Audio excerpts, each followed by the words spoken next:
Good evening. Here's the news at 9. First, the highlights. Lagos State government warns residents of new prospect of flash flooding amid heavy rainfalls. Federal government reaffirms commitment to strengthen water users associations. On the foreign scene, Cuba makes slow progress in power restoration after second grid collapse. And in sport, Max Verstappen extends Formula One title lead with victory at United States Sprint. Now the details. I am John Omoaka. Lagos State government has again raised an alarm of renewed threats of flash flooding in the state following the intensity of rainfall experienced in the state on Thursday, which has been described as the heaviest in many months. In a statement, the Commissioner of Food, Environment and Water Resources, Tokumbo Wahab, explained that coupled with the release of water by the authorities of Oyon Dam, the channels can no longer discharge into the rivers. Wahab said the intensity of rainfalls between Wednesday and Thursday has led to the levels of the major rivers rising thus, making it difficult for the major drainage channels to discharge until it goes down, which is just happening gradually. He also said the latest flash flood advisory has become necessary in view of the fact that the various data gathered from the weather monitoring stations in the state show that Thursday's average maximum values was the highest so far this year. The commissioner reiterated the need for people living in low-lying areas and the banks of the Ogun River to put their safety first by moving upland and prevent affordable loss of lives and property because the state will still experience more rainfalls this month. As the ember months draw near, the Lagos State Traffic Management Authority, LASMA, is amplifying its efforts to ensure seamless vehicular movement and safeguard public safety throughout the upcoming Christmas and New Year festivities in Lagos. Special Advisor to the Governor on Transportation, Shola Giwa, who studies enjoined LASMA officers to adopt a forward-thinking approach in anticipation of a surge in vehicular traffic and illegal roadside trading. He said both of these challenges have the potential to impede the unobstructed flow of traffic and human movement across the state. Gill underscored the critical need for an integrated and robust response from LASMA personnel, acknowledging that the ember months are traditionally characterized by heightened roads activity and increased congestion. He urged officers to remain vigilant and to take assertive measures against actions that could compromise the safe and efficient transit of both vehicles and pedestrians before, during, and after the festive season. Also, General Manager of LASMA, Olalekon Bakarioki, elaborated on some of the key locations to be closely monitored, which include Onyigbo, Ido, Idumota, Akpongbon, Mile 12, Kara, Mile 2, Alabarago, Lekki Aja Expressway, among others. He urged motorists to utilize the agency's toll-free line 0800 0052 7862 for swift assistance in the event of traffic-related inconveniences. The Nigerian Association of Road Transport Owners, NATO, has called on the federal government and the Ministry of Works to urgently rehabilitate the 62-kilometer Oyo-Ogbomosho highway. It said the timely repair is crucial to prevent potential spillage of petroleum products, which pose safety risks to the surrounding communities and road users. The call comes days after an explosion involving a tanker conveying petroleum products in Jigawa State. NATO's president, Yusuf Othman, in a late address to the Minister of Works, David Umahi, said the deteriorating condition of the highway has caused traffic to come to a complete standstill for several days.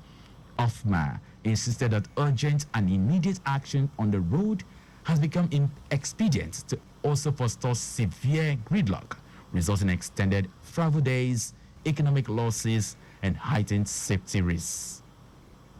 Despite the rising cost of living spreading rapidly across the country, Nigerians paid 24% more for 1 liter of petrol in September.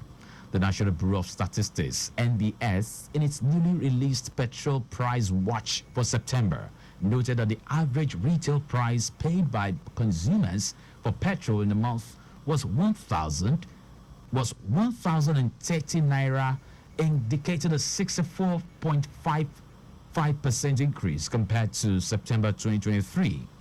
On state profile analysis, Katsina State had the highest average retail price at 1,096 naira. Ebonyi and Akwa Ibom states were next with 1,090 naira and 1,085 naira. On the zonal profile, the Northwest Zone had the highest average retail price of 1,036 naira, while the Northeast Zone had the lowest price of 1,014 naira. President Bola Tinubu has returned to Abuja from the United Kingdom after a 2-week vacation. The president arrived at the presidential wing of the Nnamdi Azikiwe International Airport in Abuja at about 7:20 p.m. on Saturday. He was received by his Chief of Staff, Femi Gbajabiamila, the National Security Advisor, Nuhu Ribadu, the Lagos State Governor, Babajide Sanwo-Olu, and the National Chairman of the All Progressives Congress, Abdullahi Ganguje, among others. President Tinubu departed Abuja for the UK on a 2-week leave on Wednesday, October 2, but left the UK for Paris in France for an important engagement on October 11.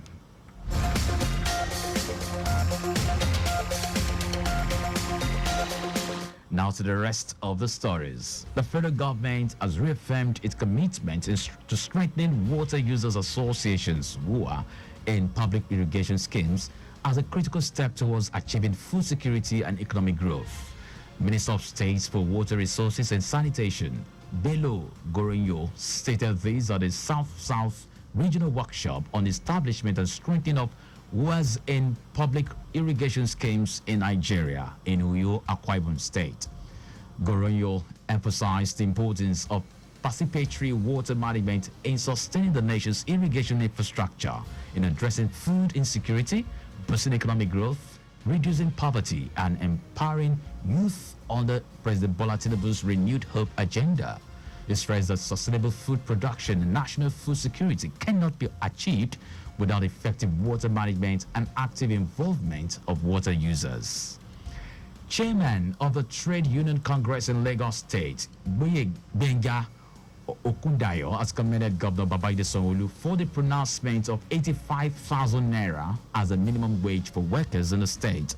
Okundayo gave the commendation at a training on emotional intelligence for labor leaders organized by the Global Transport Policy, said all stakeholders must look at the infrastructure that will go with it to help cushion the effects of the hardship that is going on across the country.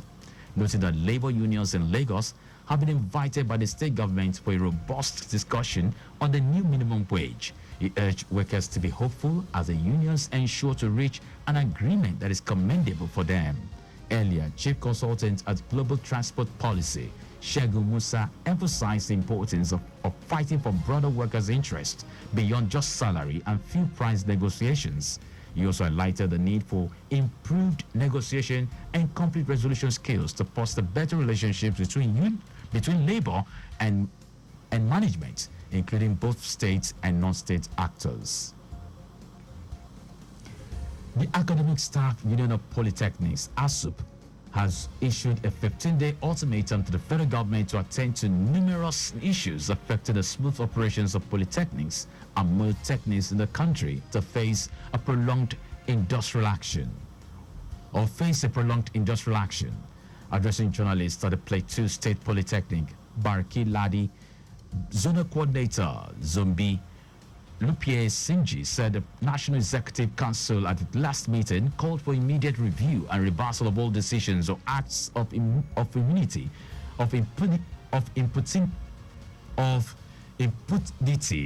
inconsistent with the provisions of the Polytechnics Acts and all the instruments of governance in the sector. Sinji noted that it also resolved for immediate commencement of the review process of suspended document titled Scheme of Service for Polytechnics as agreed in the tripartite meeting of July 2024. Now to foreign news. The Cuban government says it had made some progress in gradually re-establishing electrical service across the island, including to hospitals and parts of the capital, Havana. This is after state-run media earlier reported the national grid had collapsed for a second time in 24 hours. Meanwhile, most of Cuba's 10 million people remained without electricity on Saturday afternoon. Traffic lights were dark at intersections throughout Havana, and most commerce was halted. Long lines formed at state-subsidized shops where Cubans purchased bread and other staples due to lack of electricity. Now sports. Max Verstappen has taken its first Formula One victory for nearly 4 months with a controlled drive in a sprint race at the United States Grand Prix. Verstappen's win extends his championship lead over McLaren's Lando Norris to 54 points. Norris was running second going into the final lap, but a lock up at the first corner allowed Carlos Sainz to slip by in Austin. Verstappen's victory was his first since the sprint event at the Austrian Grand Prix in June, and could be a decisive development in the title race. And that's our news at 9. But just before we go, always carry out proper and adequate checks on your vehicles before setting out. You can follow us and like all our various social media platforms. X at Traffic Radio 961. Facebook, Lagos Traffic Radio 96.1 FM. Instagram, Lagos Traffic Radio 961. Subscribe and watch our news and programs live on YouTube at Traffic Radio 961. You can also visit our website, www.trafficradio961.ng.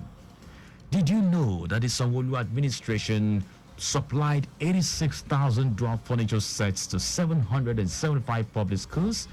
You can get more details on the Lagos State Government website. To end the news, here are the highlights of the major stories.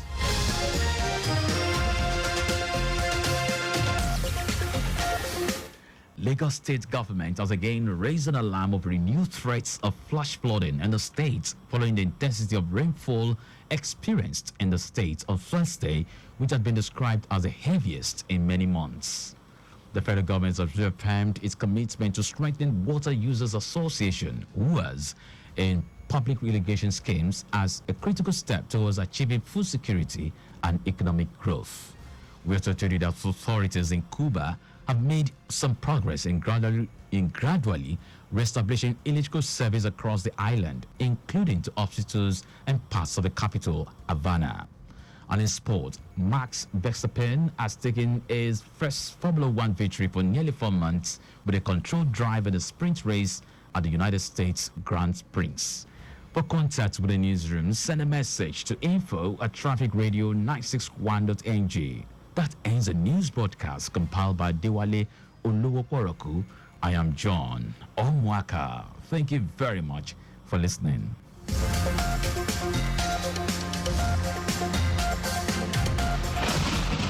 Don't you think it is better to get the updates fast and